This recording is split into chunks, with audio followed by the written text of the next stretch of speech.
संलग्न हुनुभएको छ, त्यसैमा रमाउनु पनि भएको छ, आफूलाई समर्पित पनि गर्नुभएको छ।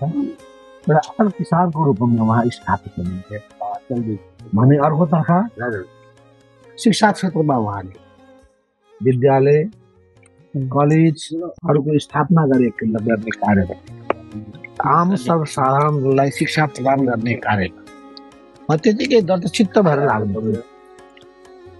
तेस्रोतर्फ स्वास्थ्य कार्य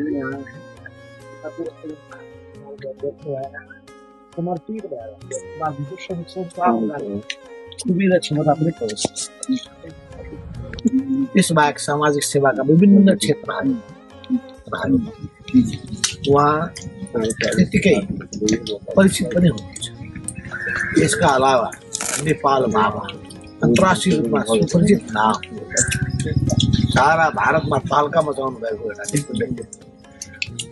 उहाँले एउटा मौका गुमाउनु भयो। यसपटक उहाँ निर्वाचनमा उठ्नु भएको भए उहाँको जित सुनिश्चित, र मैले त्यसको निम्ति धेरै जोड पनि लगाएको, तर एउटा प्रतिबन्धले गर्दाखेरि त्यो मतदाता नामावलीमा नाम छुट्न पुगेको कारणले गर्दाखेरि उहाँ उम्मेदवार बन्न सक्नु भएन र चुनावमा विजयी हुने मौका उहाँले पाउन सक्नु भएन। अलिकति कृषिमा यहाँ खास गरी राजनीतिक क्षेत्रमा तपाईँको आजको 21औं शताब्दीमा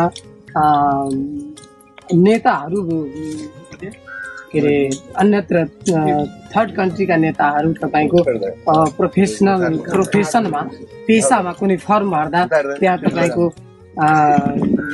राजनीति भनेर लेख्दैनन्, तर यहाँका नेताहरू पेसामा कुनै पनि फर्म भर्दा त्यहाँ राजनीति लेख्छन्, व्यवसाय ठानेर त्यसलाई प्रोफेसन ठानेर गर्छन्। यहाँ गङ्गारामजी तपाईँको राजनीतिका साथसाथै उहाँ कृषिमा पनि संलग्न हुनुहुन्छ। हामीले गगन थापा बाख्रा पालन गरिरहेछन्।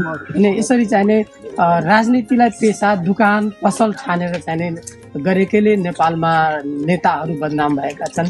यसलाई यस रूपमा हेर्न चाहनुहुन्छ कि हुन्न? गङ्गारामजीको पहल कृषि, त्यसलाई म अन्यथा ठान्दिनँ।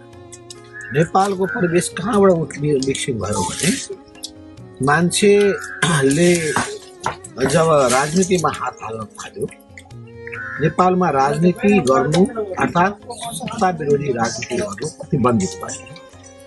प्रतिबन्धित भइसकेपछि मान्छेहरू या त निर्वाचनमा बस्न थाल्यो वा जेलमा बस्न